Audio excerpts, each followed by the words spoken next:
This is a Roqe Media series, The Contemporary History of Iran, Part 6.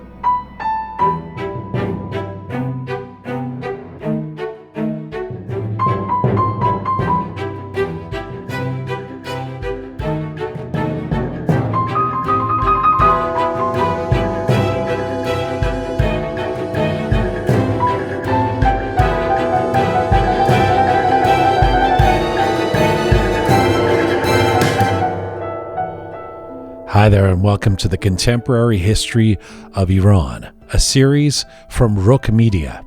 This is Part 6, The Story of Kayhan. I'm Jian Ghomeshi. Our aim with this series is to explore the events, personalities, and issues that have shaped modern Iran. We want to do this as much as possible through a non-traditional lens, through snapshots of change, and using alternative voices or angles. This series is mostly in English and will feature a new episode posted every Thursday across our Roqe Media platforms. We will post subtitled excerpts with Farsi Zirnavis on our YouTube and Instagram sites. We are coming to you on roqemedia.com. It is there that you can link to all of our platforms, and we invite you to check out parts 1 through 5 of this series that have already been posted. The Contemporary History of Iran is brought to you in part by Yazdani Law Group. YLG is one of the largest Iranian-Canadian immigration law firms. Their mission, rooted in the leadership of founder Afshin Yazdani, is built on continuously striving to innovate and introduce new immigration pathways for their clients. Afshin began his career as a lawyer and law professor in Iran, and his company has now made it their goal to provide the best, simplest, least risky, and most inexpensive way to immigrate to Canada. YLG has an impressive track record, hundreds of applications from Iran successfully processed every year. They are at YLGPC on Instagram. That is Yazdani Law Group. All right, let's get started. Here now is the Contemporary History of Iran, Part 6.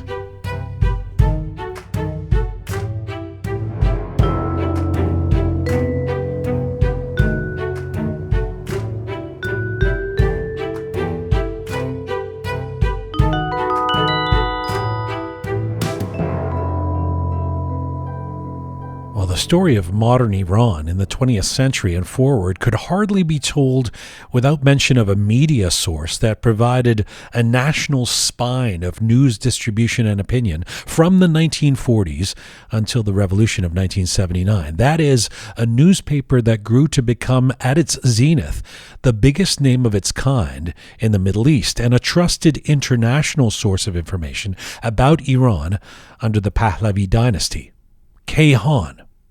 Of course, after the 1979 revolution, a daily newspaper that had become identified for its powerful voice and also support for the monarchy morphed into a journal that is now an organ of the Islamic Republic. But just how much impact did Kayhan have at its peak? And how did this news institution, that's very name means universe, come to be? And how did it navigate editorial autonomy whilst being funded by the Shah?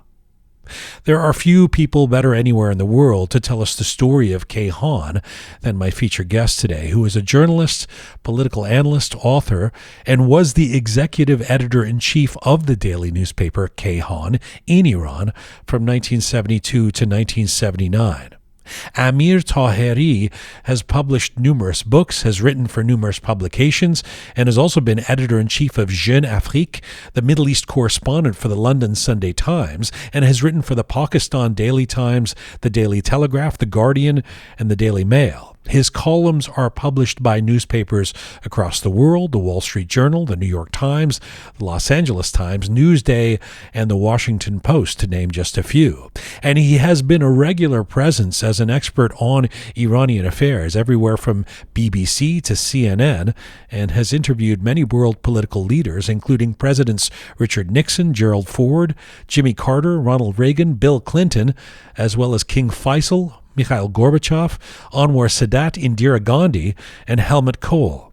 But it was his time as the man calling shots at Kayhan in the 1970s that has left an indelible impression on Iranian history. Right now, Amir Taheri joins me from Paris, France today. Hello, sir. Hello to you. It's good to have you on this program. I thank you very much for doing this. Pleasure is mine. You know, I've been looking forward to having you on and exploring the entire story of this storied newspaper, Kayhan. If we may, let me start with a very general question, just to knock things off here. And that is, given that you were so intimately involved with this publication, serving as chief editor through the 1970s, when you enter a conversation like this one, say, is it with pride about what Kayhan was at its peak? Is it with nostalgia for the exciting years when you were involved? Or is it with heartbreak that it morphed into something post-revolution that is quite different from what it's been? Well, it's not with heartbreak, because I'm not a sentimental person, nor is it nostalgia, because nostalgia is the opiate of the defeated in history. And I don't think the side I represented in Iran is defeated in Iranian history. So it is, how shall I say, with a mixture of pride and regret that I remember those days. Oh, an interesting and informative answer. I expected nothing less to kick this off. Let's start at the beginning. Exactly 80 years ago, the idea of founding a daily newspaper that was friendly to the monarchy was pitched after the abdication of Reza Shah in 1941 by Princess Ashraf Pahlavi. What did she hope to accomplish? Well, at that time Iran was under occupation by the Soviet Union and Great Britain during the Second World War. The Americans joined them a year later. But all the newspapers, and in fact all publications in Iran, were controlled by a joint committee set up by the Soviet and British embassies. But there was no independent newspapers in Iran. And of course, the Shah, the young Shah, was at that time not very powerful, let's remember, was looking, for an outlet to be able to communicate with the Iranian people. So the idea of a newspaper came up. At that time, Dr. Mossader, one of the students who had been sent by Reza Shah to study in Europe, had just come back, was professor at the Tehran Law School. He was in the entourage of Princess Ashraf, and volunteered to study the project and see whether a newspaper could be set up. So it took some time, and in the end, it was approved. And Kayhan was, in fact, initially financed by a personal grant from the Shah himself, from the young Shah at that time. Of course, Mossader later remembered that he had to sell his own beloved American car as well.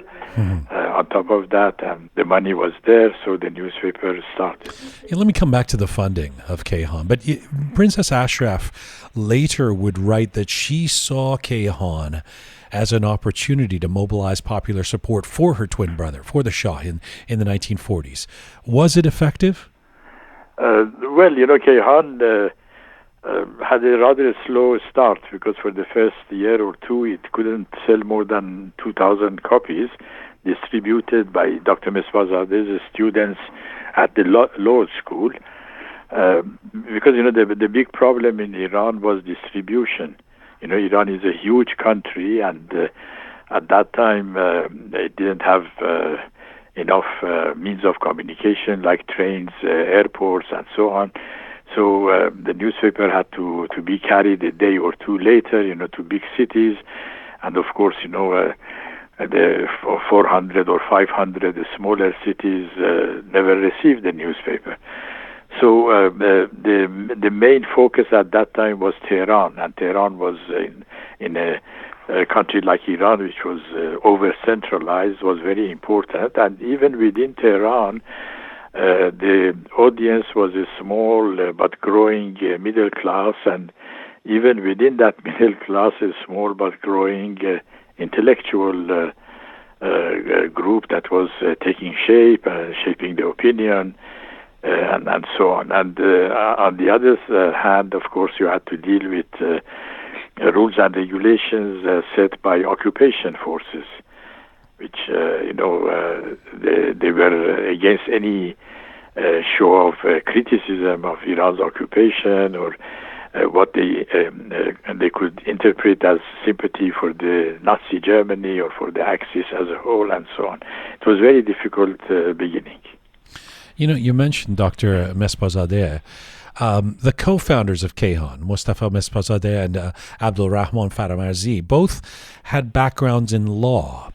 I found that curious. I mean, is that significant in terms of establishing a newspaper with an independent voice in the 1940s in Iran? Should we take the fact that they were both coming out of the law field as meaning something?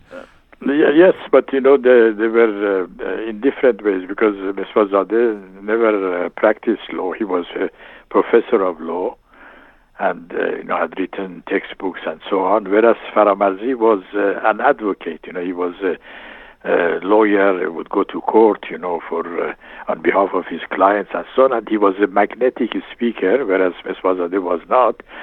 Faramarzi was a writer, a great writer, much admired by people. Mespazadeh was not. Mespazadeh was the brain, in business and managerial side of the enterprise. But in the beginning, he had to be introduced as the editor, whereas Faramarzi was introduced as the publisher. The reason was that Mespazadeh was not old enough to obtain a license as a publisher. But when he became older, they switched roles. So wait, how old do you have to be a publisher? Well, you had to be over 30 at that time. Mespazadeh was just a few months before that. Wow, these were young guys.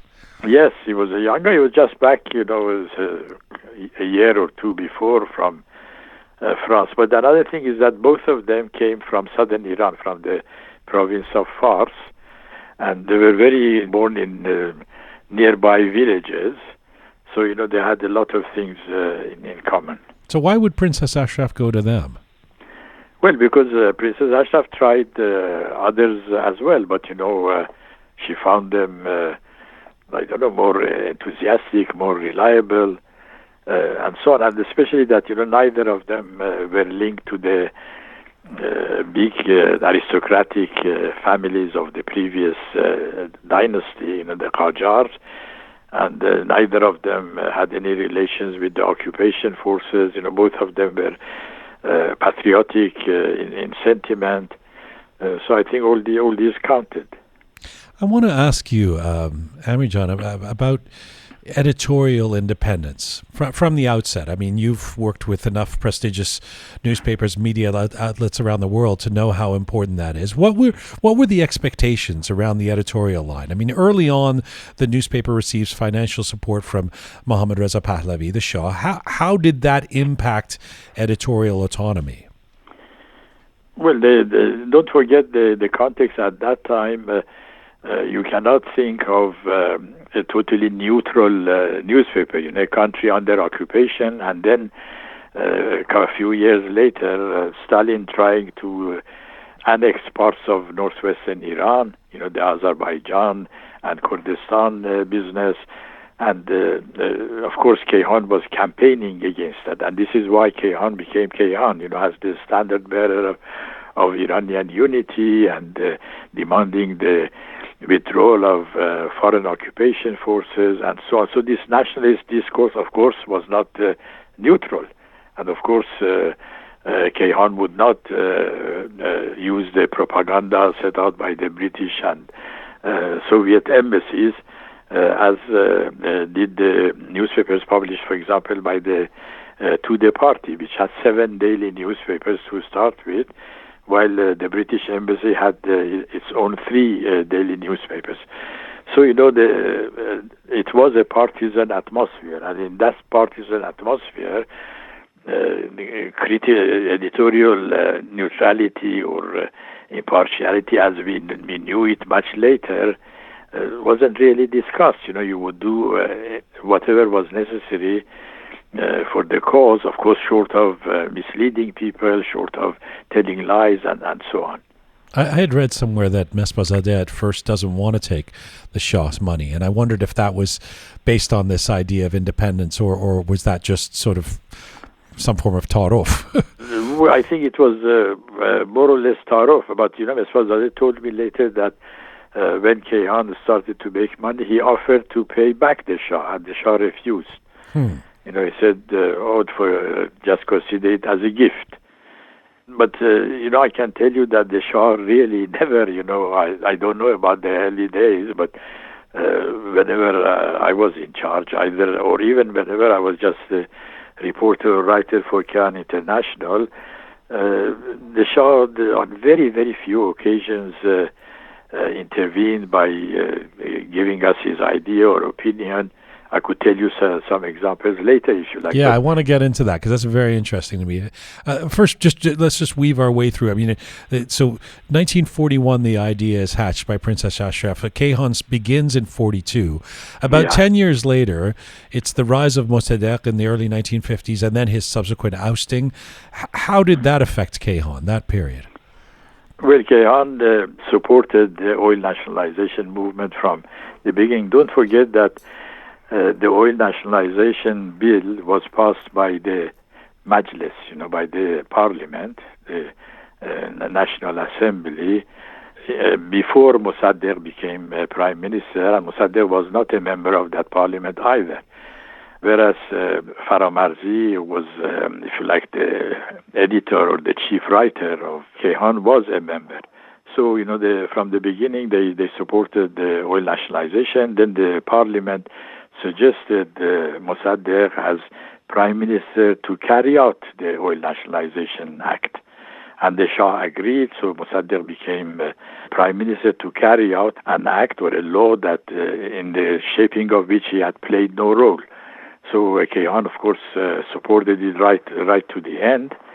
That was the first Mossader government. In the second Mossader government, the Shah, dismissed Mossader, appointed Qavam, and then brought back Mossader for a second time.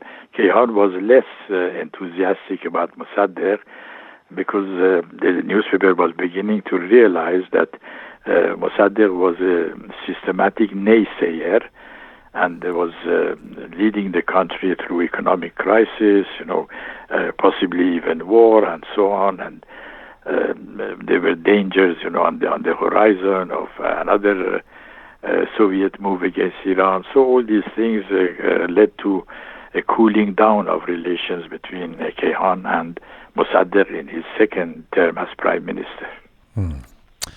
We've already heard now that a couple of different opinions about Mossader in this series.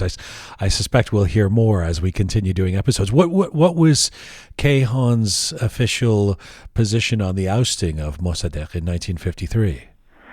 Well, Kayhan could not support it, if you like, for a long time because the whole crisis or interregnum was just a few days. So, and at that time, Mossader's opponents, who were at that time led by Brigadier General Zahedi, who was later appointed as prime minister by the Shah, produced their own newspaper, which was called the Poste Tehran. So there was a new government taking shape that didn't need Kayhan at that time. Right. As we get into the 1950s, it's just before the real big growth and heyday of Kayhan, but there begins to be two big kids in town in terms of or in the country in terms of independent newspapers. There's Kayhan and there's Editorial. And from what I understand, in the 50s, there was fierce competition between them. How did that manifest itself? Well, first of all, there were two newspapers with different styles, Editorial was trying to be an official establishment newspaper that had very famous older writers, whereas Kayhan was a newspaper of a younger generation of writers, more open, to new ideas, less conservative in social matters, in cultural matters, there was a whole range of things. But what Kayhan did that Etemad did not do, and that is really thanks to Ms. Mossader as far as Kayhan is concerned, Kayhan started to set up a vast network of distribution, first in Tehran and then throughout the country. And this was really the thing that enabled Kayhan to become a mass circulation newspaper. Of course, Etemad tried to imitate it 10 years later, but by the time they came into the game, Kayhan was far ahead of them. Another thing was that Kayhan, again thanks to Ms. Mossader, went for modern technology, better printing material from Germany, which Kayhan later used, for example, to publish half of the textbooks in Iran and make a lot of money in that way. Again, Etemad was a bit late in doing that, or Kayhan was, if you like, in the vanguard of modern technology. For example, we computerized our typesetting and so on 10 years before New York Times or Washington Post did. In fact, we were one of the first three newspapers in the world, with Nottingham Post and the newspaper in Mannheim in Germany to do that. So, there was always an image, Kayhan's image was one of modern, forward-looking, adventurous, risk-taking, open newspaper.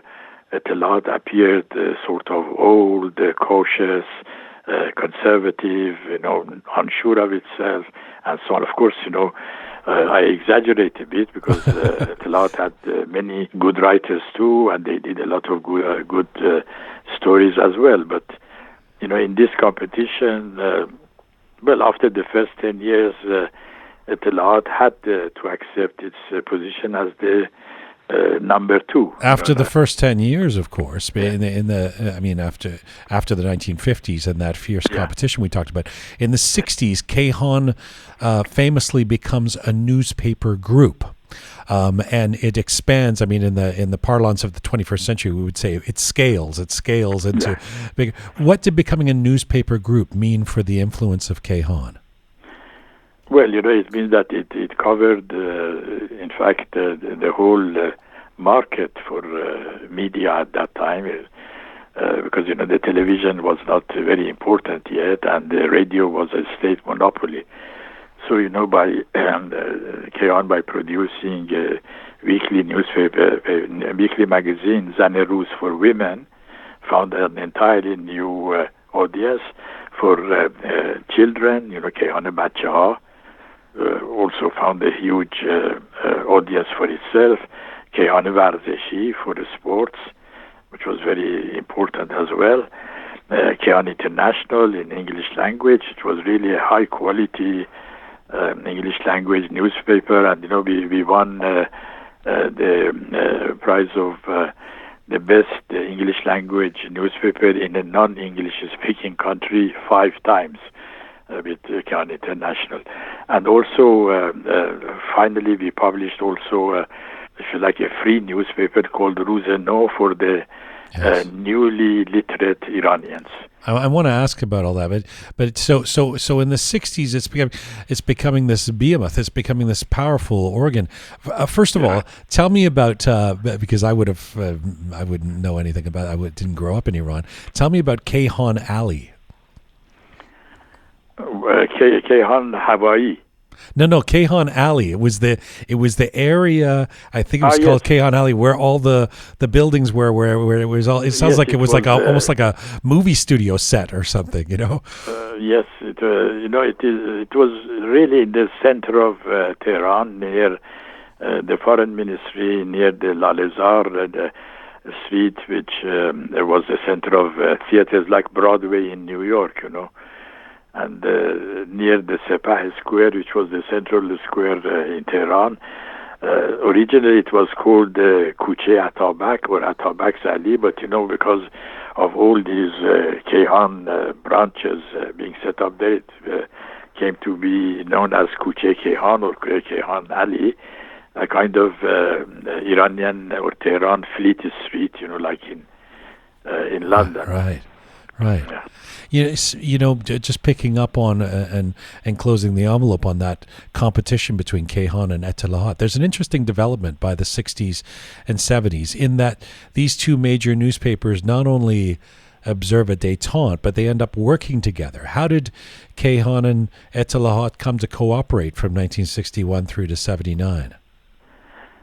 Well, in a number of ways, this cooperation was necessary. For example, in negotiating with airlines, with the railway companies, and so on, to distribute the newspaper was very important, and also to stand up to the government, because the government in Iran, because of the nature of the regime and this organization, was a major source of information in all domains. So it was important to have a modus vivendi with them, so that they couldn't ask too much from us, and we couldn't ask too much from them.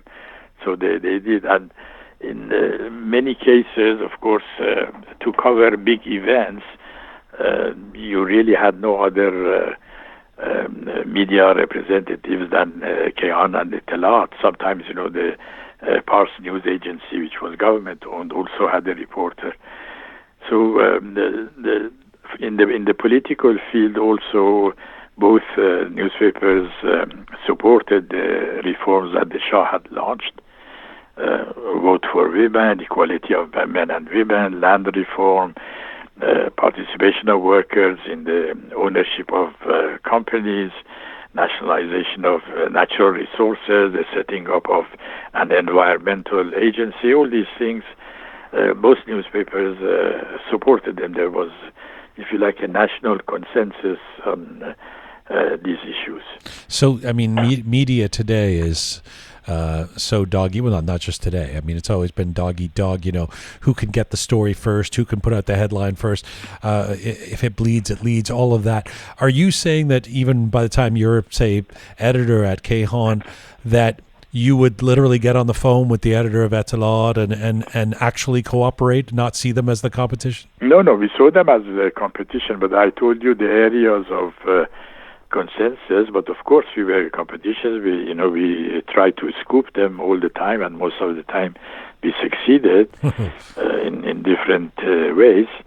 But it was not. It's not in the, or at least I can't say about now, but in those days, Iranians did not hate each other as much as they do now, or as, for example, it is fashionable in the United States. The hate I see in Western societies, for example, in France, the hate they have for each other is, for me, it is unbelievable. In Iran, we didn't have that kind of hate. We competed against each other, but in the end, we were. One of my best friends, for example, was the political editor of Etemad. When we were both junior reporters, we traveled together a lot of times. I liked Senator Massoudi, the owner of Etemad, a lot, because he was a genuine journalist, unlike Mossader, who was not interested in journalism as such, to do it himself. But Massoudi, used to travel as a reporter, go to press conferences, and continue, although he was in his 70s, continued as a reporter. So it was really, how shall I say, honest competition, but without malice.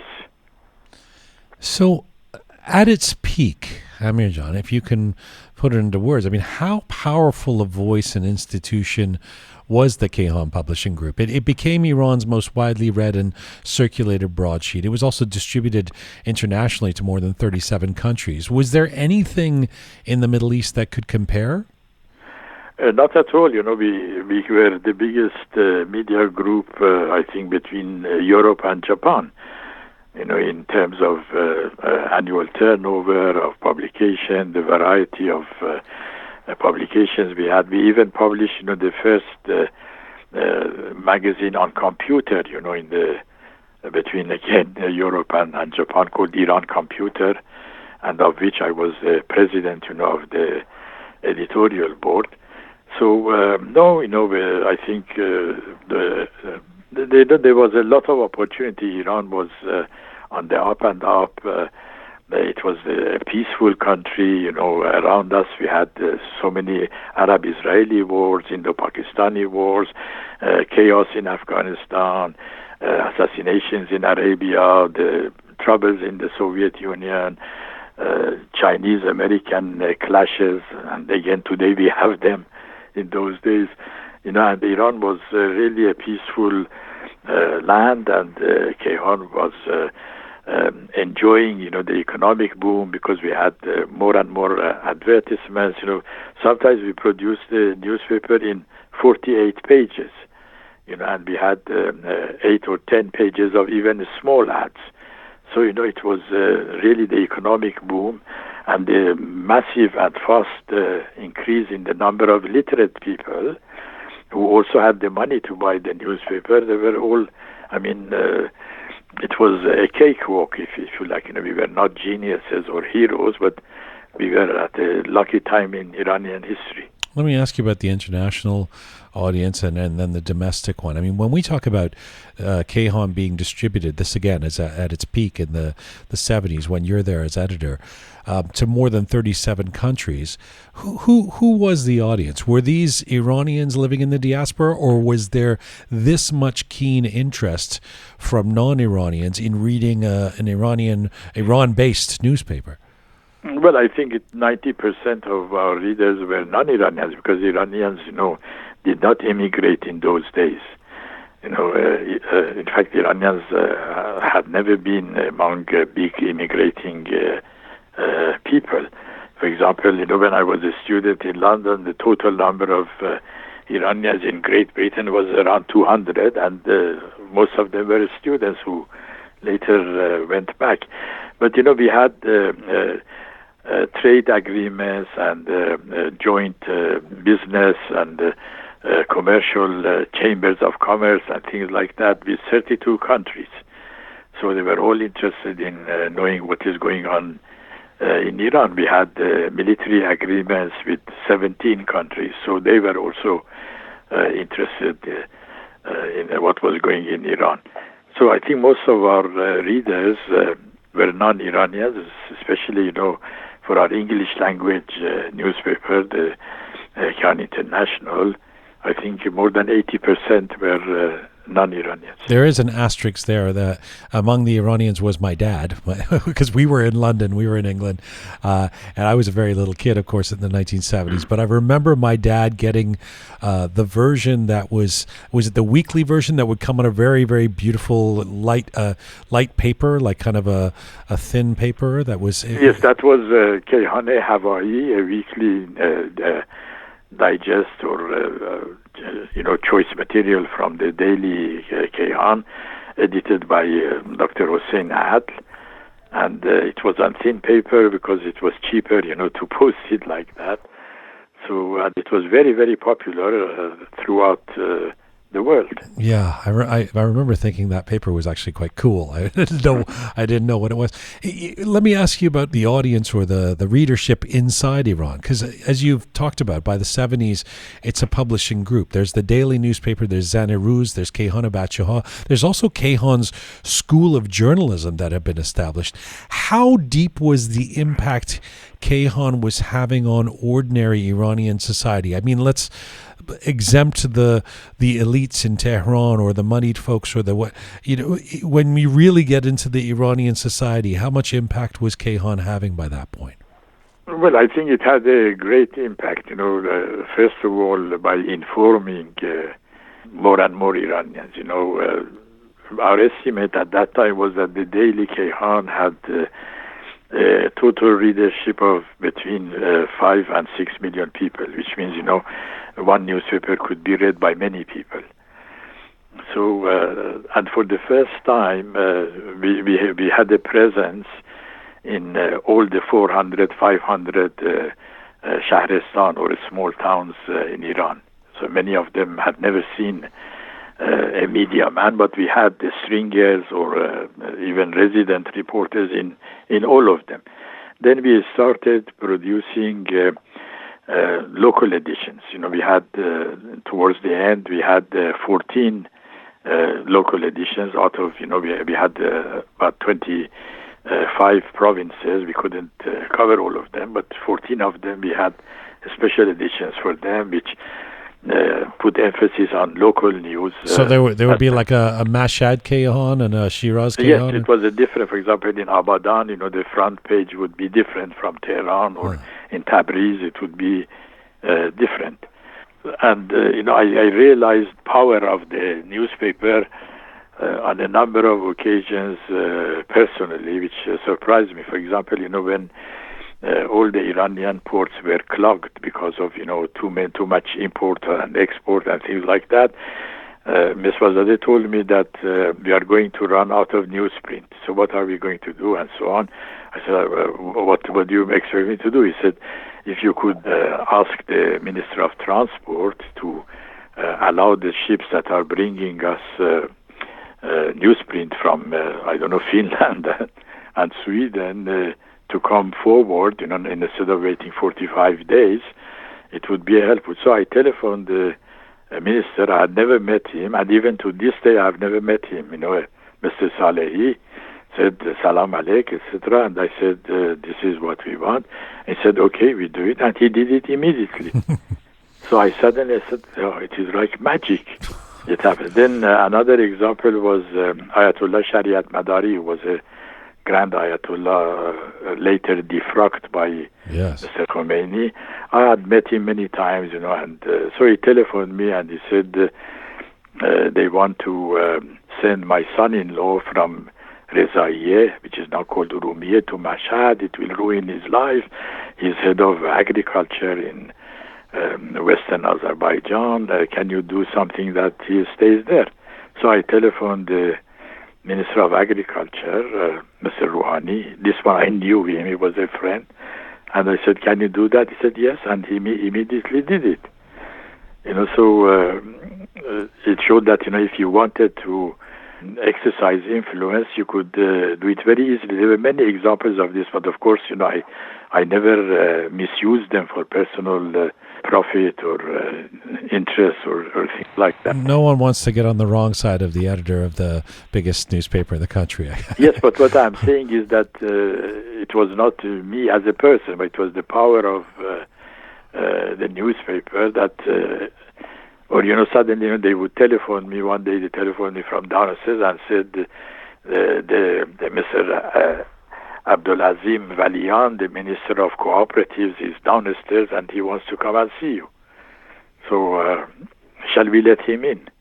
I said, okay, let him in. So he came up.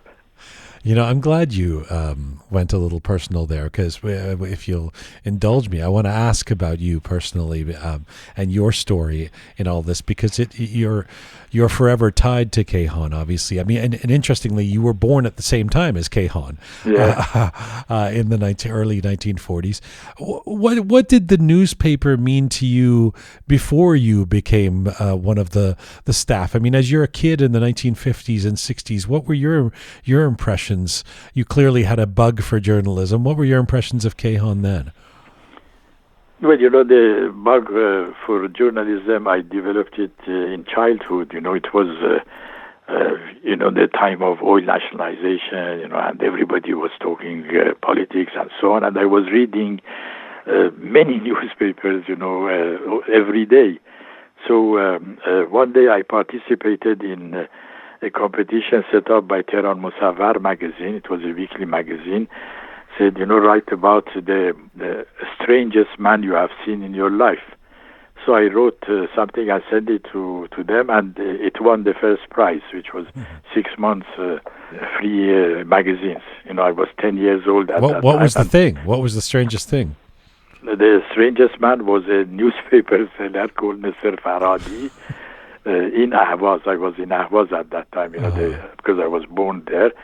And anyway, the editor of the magazine, Mr. Wala, sent me a personal letter. They didn't know that I'm a child, my morale was boosted a great deal. Then, when we came to Tehran, I became editor of our secondary school magazine called Sepide Hadaf. I was 13 years old at that time. And then from the age of 15, I became a reporter for Roshan Fikr magazine, which was an intellectual magazine. And I had the great luck of working under Majid Dawami, who was the editor and who really trained me. Then, 3 years later, I was sent to England, to boarding school and university and so on. But from there, I continued a bit of journalism by doing a book review program weekly for the Persian language, BBC Radio. So, but when I came back to Iran, I did not want to go into journalism. I wanted to join our diplomatic service. But I found out that because I had a French wife, I couldn't do that. They had passed a law that if you have a French husband or wife or foreign husband or wife, you can't join the foreign ministry. So in the interview, Mr. Zelli, who was deputy foreign minister, told me the only thing you can do, because I had passed their exam and I was a good candidate according to him. He said the best thing you can do is to divorce your wife, enter the ministry, and then remarry her. Wow! Right. Thanks. And he himself had a French wife. Right. So, but he had it before the law, because he was much older. Anyway, I said, I dare not say that to my wife. What am I going to do? Then Mr. Khodayar, who was now editor of the weekly Mossader, said, why don't you write for me? So I started writing for him. Then he said, I can't pay you enough. Why don't you work for Kayhan International? So he introduced me to Ms. Mossader and to get a better salary. So I started in Kayhan International, and within a month I was hooked there because, by accident I had to, I ran into a couple of scoops, interviewing Utant, who was there for, the anniversary of the Universal Declaration of Human Rights, the 20th anniversary. There was a conference of Iranologists, and because I spoke several languages, I could interview all of them. So, then they wouldn't let me go in Kayhan, and the Zarnegar, Mr. Zarnegar, who was editor of Kayhan International, doubled my salary and said, yes, stay. So I stayed. Wow, what a journey you've had. It's true. I talked to you for hours about this. Everything you're saying, I want to go deep on. But so when you become executive editor, is that Mossader hiring you? Is he the one who says you've got the gig? You're going to be editor-in-chief? Yes, he started that a year before that. Without telling me, he said, we have now this College of Journalism and Media. And why don't you lead the best students in the final year and prepare them to come and join Kayhan? So he gave me 12 of their best students, boys and girls. I was working in Kayhan International at that time, not in Persian Kayhan, although, all my interviews and so on, I translated them also for Persian Kayhan. So I started working with these young ones, sending them on assignments, teaching them a few things and so on. So at the end of the year, then later I realized that Ms. Mossader had an entirely new and young team that could take over. So he told me now the present editor is going to France for a year to, complete his studies and so on. Why don't you come and spend some time in Persian Kayhan and with the new team and so on. So I went there, and then one day he said, I want you to edit the newspaper. So I thought, like in the West, this means you are going to do that in 3 or 6 months' time. But, the following day, the bell rings, the driver of Kayhan comes, he says, I've come to pick you up, and they are waiting for you. So I went there, the whole editorial board there, and Mr. said, now you are editor. And of course, Most of the editors there were older than I. Let me just clarify here. When I'm listening to this, when you say young team, I mean, this is 1972. You're only 30 years old at this point. It would be... Yes, but, the other people who came also were younger, later. But, I mean, if we were talking about the Washington Post or the Sunday Times or something right now, and I said the new editor-in-chief is 30 years old, it would be quite outstanding.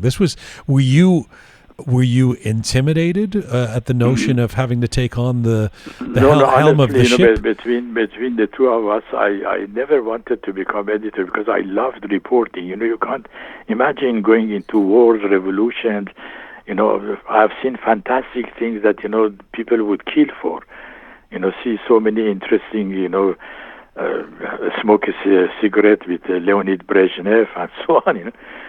I didn't want to become editor, but now I was caught. So I said okay, and I saw that they are all most of the editors were angry because I was parachuted, somebody from the outside, from the English language newspaper and so on. So I asked Ms. Mossader to take all these editors to his own office instead of the editorial office and explain to them why he is doing that. So he was scared that the newspaper would not come out if he does that. But I said, if you trust me, do it. So he took all of them away. I came to the various desks and talked to the second man. And human nature is that when you're a second man and you have an opportunity, you want to seize it. So that day the newspaper came out much earlier and much better. And by the time the editorial board came back, the printed newspaper was on their desks. So the whole thing was wrapped up. So is the short answer you were not intimidated? No, it takes a lot to intimidate me. It sounds like that's the case. Well, then on that note, were you ever intimidated? I mean, you sort of gave me a nod to this before, but intimidated about the role in terms of the Shah. Now it's the 1970s, so Iran is not under occupation. What was your philosophy in terms of Kayhan maintaining a balance in its reporting and analysis, that editorial autonomy we spoke of earlier, while dealing with the restrictions of the Pahlavi era that we hear about in the 1970s? Well, quite honestly, these restrictions have been widely exaggerated because, the Shah was hated by all leftist groups, by many American Democrats who remembered that they had revolted against the British king and things like that. But the Shah's regime, if it was dictatorial, the South Americans have a term for it. They call it dicta blanda, as opposed to dictadura. Dictadura means hard dictatorship. Dicta blanda means soft dictatorship. So the maximum, I realized very quickly that the maximum they could do to me is just to fire me. And that's not the end of the world. They are not going to kill me or jail me or, vilify me or whatever. Once that was understood, then I began to learn the ropes of the system. And once you know the system, really, you can do pretty much what you like. So, whatever I did in Kayhan, I was responsible. Honestly, nobody forced me to do anything. It's very easy for me to come and say, oh, yes, I wanted to do this, but this regime didn't let me, etc. The first clash we had with the Shah, that was even before I became editor, it was about Bahrain, because Iran had a claim on Bahrain for a long time, but the Shah had negotiated a scheme under which the Bahrainis would have a kind of referendum under UN and decide whether they want to rejoin Iran or become independent. In Kayhan, I wrote a number of editorials in Kayhan International and then translated in Persian Kayhan, supporting the attachment of Bahrain to Iran. So the Shah called us in, with a few other writers and said, why do you want to create a permanent problem between Iran and all the Arab countries? We'll become a hostage to a very small issue. Whereas if Bahrain becomes independent, we'll abolish visas with them. We would allow coming and goings, and 10,000 Iranians will go and have winter holiday homes there, and it would be the same as if it is part of Iran. So he did not order us to be arrested or flogged or whatever. Another experience I had again before I became editor was I had written a review of a book that an Indian journalist had written about the Shah, and in the Azerbaijan episode, the Indian writer had minimized the role of Qavam, who had been prime minister. And I said, this is wrong, and so on. So our editor, Zarnigar, was scared of publishing it. They sent it to the court minister. Court minister showed it to the Shah, and the Shah said, no, that's nothing to do with me. It is a book review, so it came back. So, they exaggerate, when they was it partly about knowing which lines to not cross? I mean, when I've spoken to people like Mossader Shah or Ahmed Sahavars on this show as a reporter or as a cartoonist, in those two cases, they talk about there's just certain things you wouldn't do. I'm not going to do because you have to sort of stay within the boundaries. Was that true for you? But it is true for everybody, in every walk of life. Of course, you don't go in a crowded theater and cry fire.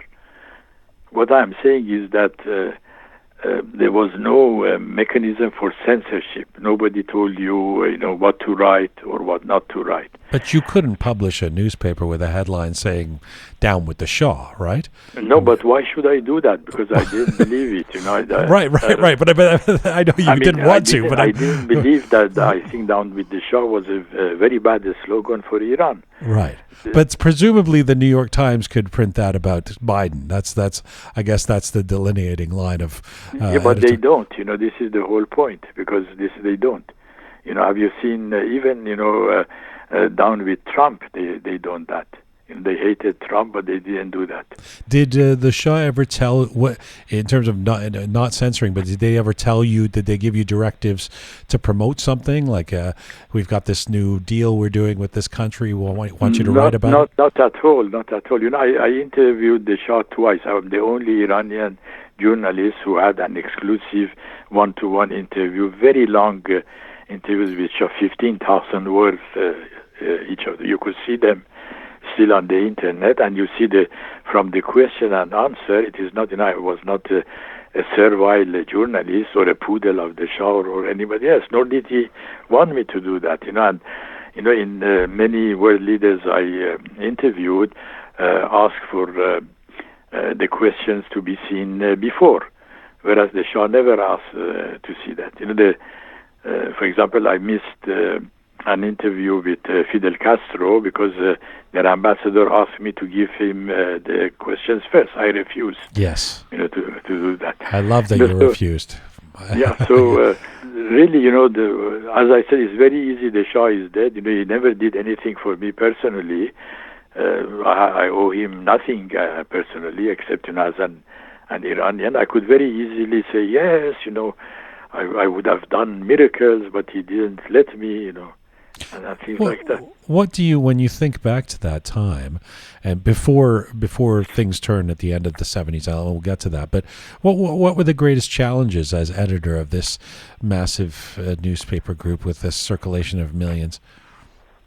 Well, the first challenge was, to adapt the Persian language, because the Persian language is a language that has been dominated or colonized, if you like, by poetry for over 1,000 years. As soon as you start writing in Persian, it becomes poetry. And, in journalism, I wanted a very pruned, very lean, non-poetical prose. So I worked a lot on that. The second thing was that we didn't have Persian words for many new words, in technology, in science, in philosophy, and so on. You had to do all that. Then introduce new fields of life, because all life doesn't consist of poetry or politics. We had to introduce sport, science, space science, technology, all these things, social issues, and so on. And the other challenge was how to find the right mix, right mix of ideas and opinions. For example, many of the opponents of the Shah, we published them, in Kayhan, from left, right, religious, non-religious, and so on. We published them, but after talking to them and finding and understanding a modus vivendi, if you like, so that you are writing for Kayhan, you are not writing for an organ of the Communist Party or an organ of the Khomeini's party, and that was also that required a lot of background work. I had to go and dine with people with whom I would never want to dine, or invite people to lunch in order to achieve some consensus, and be able to open the political space a little bit further. It sounds like you ended up having that diplomatic position that you that you wanted, but just in a different form as this grand editor. Well, we succeeded, in I don't know, opening the political space a lot, with titles like Mr. Prime Minister, this is what people want, or big headline, what is wrong with us today, with Iran today. There was, a forum for debate, but, unfortunately, the speed of events in the past year or so did not allow this process, which was going on steadily but slowly, to have its full course. So let's get into the revolution in the late 70s. I started the interview by asking if it's heartbreaking for you to talk about Kayhan, and I ask you that partly because it's heartbreaking to hear the story of this newspaper group that's on the rise, that is this massive media ambassador for Iran around the world, that effectively collapses in terms of Kayhan as we know it very quickly when the revolution comes. When was the writing really on the wall for Kayhan as we knew it? I mean, as the revolution was afoot, when was it clear that things were going to change? Was it effectively over when Mossader flees Iran in late 78 with his family? Was that the signal that it's over? No, because Mossader did not want to flee Iran. He wanted to go to Iraq first. He wanted to go and meet the Grand Ayatollahs in Najaf to see what is going on. So, and from there he went to Paris. He was ordering, a whole new bunch of printing material shops and so on. And then suddenly it coincided with the Shah leaving Iran. So he asked me, to write a letter to Prime Minister Bakhtiar, who had been appointed by the Shah, to say that now we are going to support you and things like that. I advised him that it was useless to write this letter because nobody knew what was going on. Nobody knew whether Bakhtiar would last or not. And then when Bakhtiar fell, he wanted to keep Kayhan intact, as a business and as a newspaper group, not as an organ for any regime or government. So he negotiated with one of his friends, Mr. Mahdian, who was a famous merchant, number one in export-import in steel and iron ore and so on, who was also close to Khomeini, to take over Kayhan, buy Kayhan, and so on. So they signed some agreements, with the understanding that all the staff would remain there, and nobody would be fired. There would be no change in the paper's the overall policies and so on. Of course, all of this was out the window. rather fanciful. Right. But Khomeini But sorry, groups, when Mossader goes to Iraq, and so you're still holding the fort down in Tehran at Kayhan. As we go into 1979, you're still there? yes, then in the meantime we had, the journalist strike, so the newspaper was closed. Before that we had the military coming, trying to take things over. It was a period of chaos, and the newspaper was not published regularly, as before. Now all the newspapers were in crisis at that time. But what we learned very quickly was that the new regime, Mr. Khomeini and his friends, wanted everything. They didn't want to negotiate. They didn't want any compromise or consensus. There was no point in dealing with them. So many of us decided that it's impossible to work in these circumstances, and we had to go into exile. How did you deal with that chaos of the time? Personally, I mean, how were you? Well, during the revolution, of course, I was in touch with all sides. The military commander of Tehran, General Owaisi and his entourage, with the Ayatollah Taleghani, who was on the Khomeini side, with Mr. Bazargan, who became Khomeini's first prime minister, Dr. Sanjabi, who became his foreign minister. We succeeded, in avoiding bloodshed on a number of occasions. For example, a big demonstration that was supposed to take place for Ashura, we negotiated that the demonstrators will not go south of the Shah Street, which was in the center of Tehran, so that there would be no clash with the military, who wanted to control, so that there was no clash and no killing, and so on. And also, even before the crisis point had come, we had tried to find out a recognizable leadership for this revolt, if you like. And it was very difficult to find it because, at first we thought that old communists were in charge. They were not. They proved to be nobodies. Then old Mossaderis, they were not. So, they all lost in the end. We were not the only losers. Yeah. Is there a moment that you can think back to when you realized this is over, I've got to get out of here? Is there a particular image in your mind of when that decision was made? Yes, when, for example, Mr. Sanjabi, leader of the National Front, telephoned me, said, I'm going to France to see Mr. Khomeini and ask him to accept the constitution.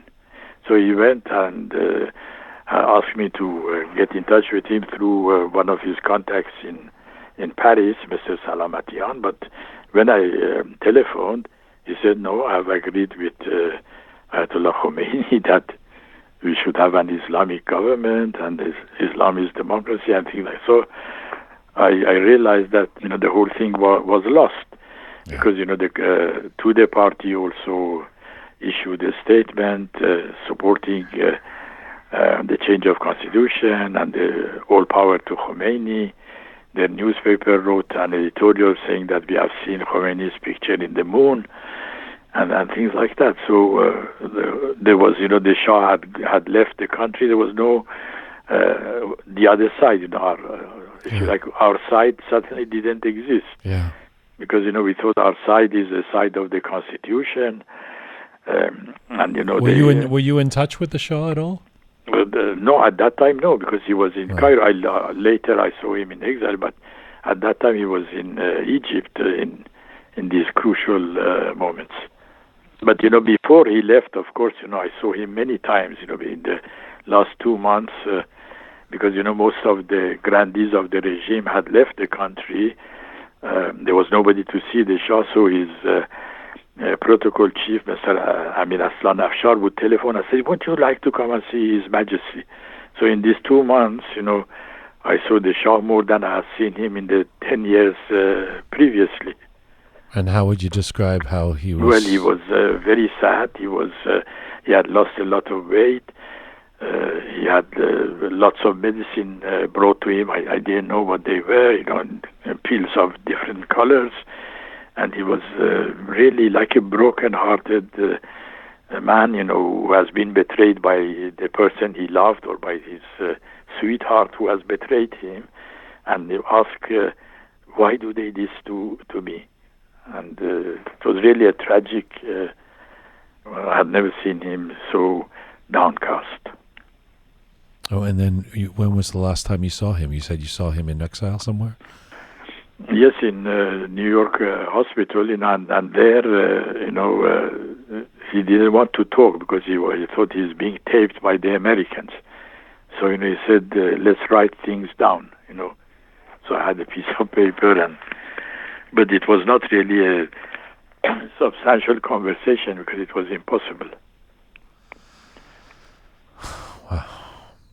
One thing I don't understand is why didn't this new Islamic regime simply shut Kayhan down and start something new? Or at least why not rebrand it with a different name? I mean, to take it and still call it Kayhan and then transform it into a conservative daily that would serve the regime's agenda. Why did they make that decision, do you think?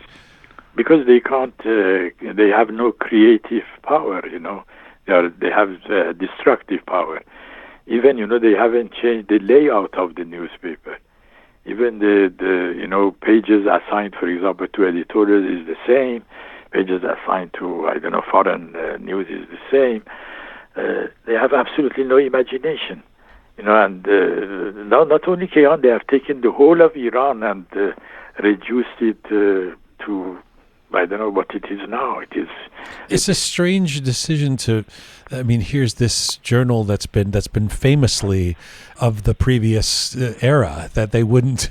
I mean, it's not a lot of foresight, I guess, as you say, that to kind of try and soldier on with it and just change the editorial policy. And then in 1980, Khomeini names Ibrahim Yazdi, who was the short-lived foreign minister, as the head of Kayhan, which seems like a bizarre choice because I don't think Yazdi was a pharmacist and cancer researcher, right?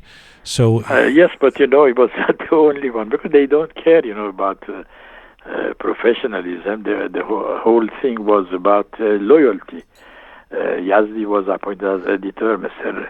Haise Javadi, who had been Khomeini's justice minister, played that role. Khatami, who later became president, also was appointed editor of Kayhan for a while. And it was during his time, the only time that they attacked me in Kayhan, saying, that, I'm getting drunk in Paris and falling into the canals of Paris and things like that. Wow. They look at, who they appoint as ministers, who appoint as ambassadors, who appoint as heads of the Atomic Energy Agency. I don't know what the Greek calls ochlocracy, or the opposite of meritocracy. In the 1990s, Hossein Shariat Madari becomes the editor-in-chief of Kayhan, and for all intents and purposes, he's appointed by Iran's supreme leader, Ayatollah Khamenei, and is the latter's representative at the paper, which now seems closely linked to Iran's security apparatus. Kayhan's circulation has dropped significantly since it's adopted this new stance with the regime. What would you say its role has been in the last 30 years in Iran? Well, the role of Kayhan as a whole in the past 30 years has been a mixed one. First of all, the name still has some fascination for Iranians. For example, the Kayhan published in London, is not on a big scale, but it still, keeps the flame alive. Yes, Kayhan London. I'll get into that, but I'm curious of what this Kayhan that's out of Iran, in Iran, what that means to Iran, in your opinion, right now. Well, at the moment, most Iranians ignore Kayhan because it has a very small circulation. But, some, including myself, they find it interesting because it gives you an insight into the thinking of Mr. Khamenei and his close entourage. It's like Al-Ahram in Egypt under Nasser, or Pravda in the early days of Stalin, and so on. It is really bad journalism. Even as propaganda, it is bad journalism, and it cannot attract the younger Iranian journalists, because we have very good Iranian journalists right now in Iran. And if given freedom, they could produce newspapers of acceptable standard. But the Kayhan cannot attract them because of its ideological stance, because it is really for closing all doors rather than opening them. So it is a loser on all sides. It has lost advertising, it has lost personnel, and it has lost leadership. Tell me about Mr. Mossader's decision to establish Kayhan London in 1984. Well, we first talked about it in Paris, because he was in exile in Paris at that time. And the idea was that Dr. Semsar, who had been my predecessor as editor of Kayhan, would edit the Kayhan in exile, if you like. But at that time I was in London, because I was working for the Sunday Times. So Ms. Mossader said, no, in Paris it would be difficult, because, there are lots of Arab magazines and newspapers published in Paris, and it has their presence has attracted a lot of attention. The French government puts pressure on them, which is true.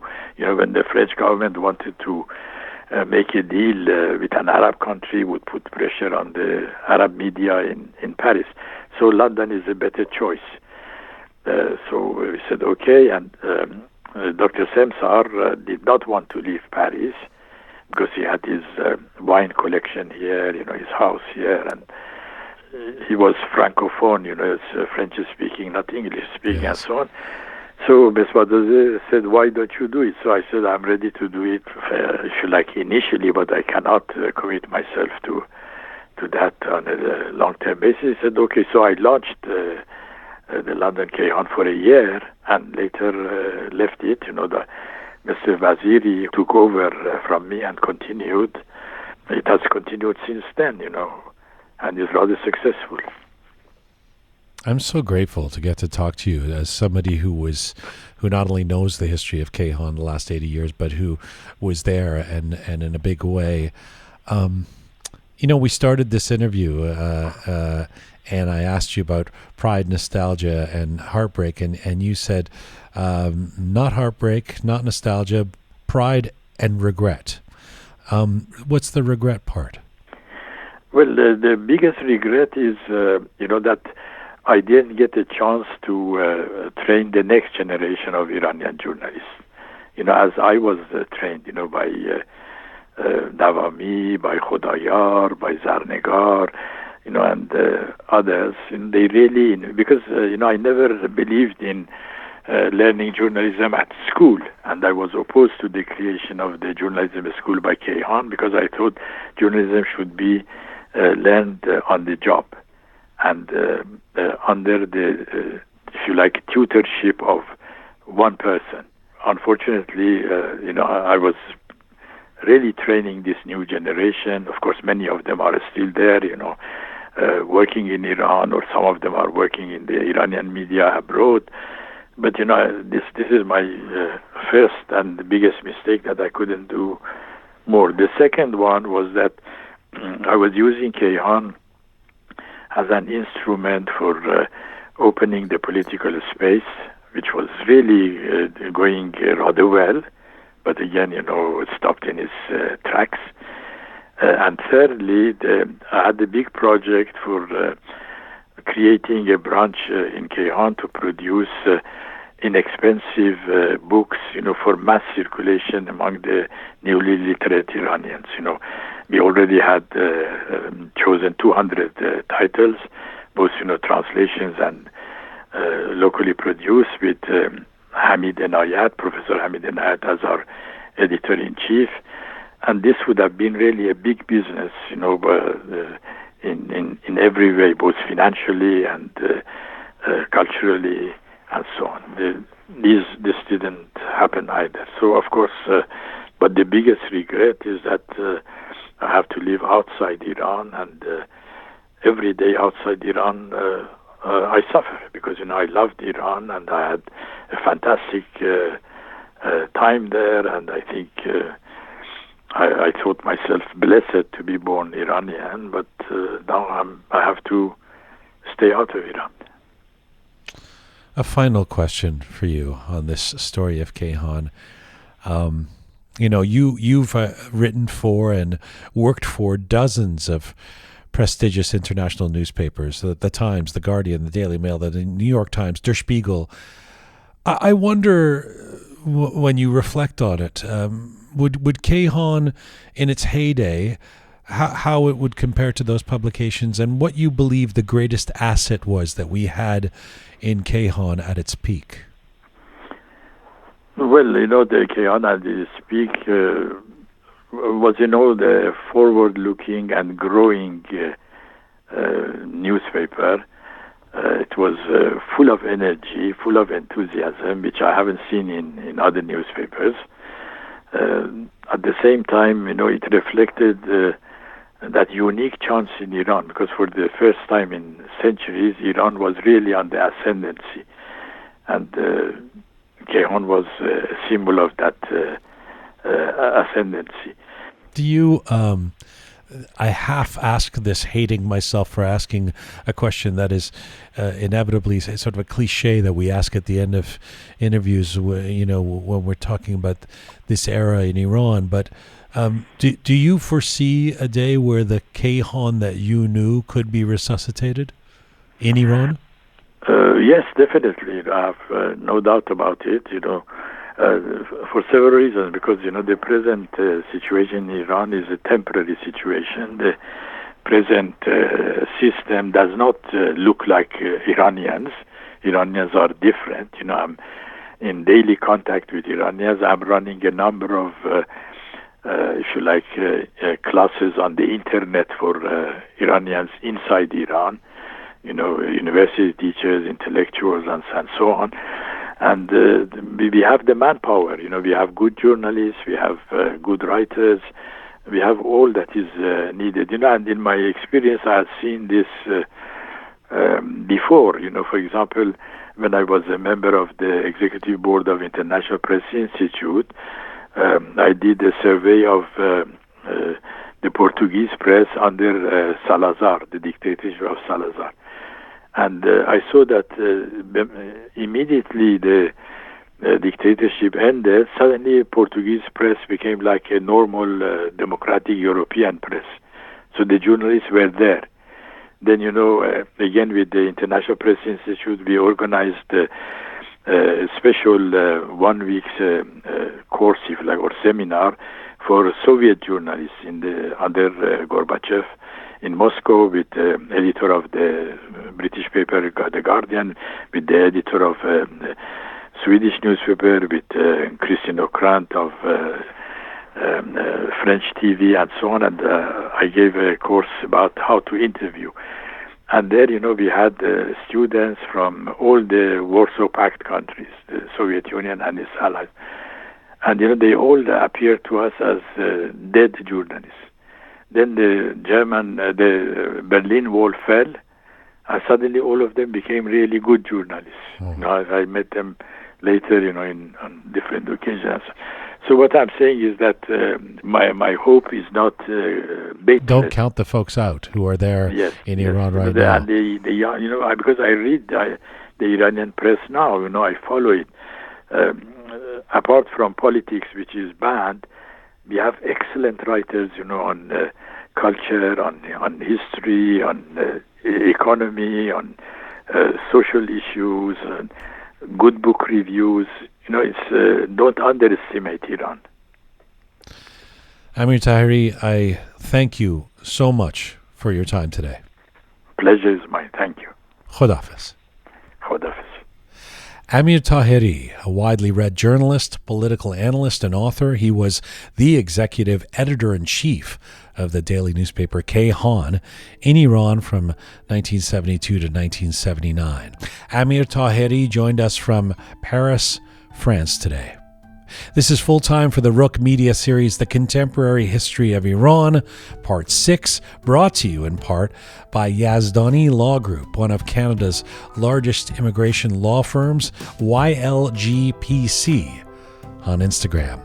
Please check out our regular editions of Roqe and all things related at roqemedia.com. That is our hub of all things, roqemedia.com, ROQE media.com. Thanks to the amazing team who make Roqe Media happen. Producer Susan, Ponta the artist, the fabulous Kayhan, Super Patty Sauce, Savvy Roham, Ahai Mertad, Captain Reza, and Groovy Shaya. Thank you to all of you out there supporting us and sharing our content. Find me on Instagram at Jian Ghomeshi and Mizun Bashir.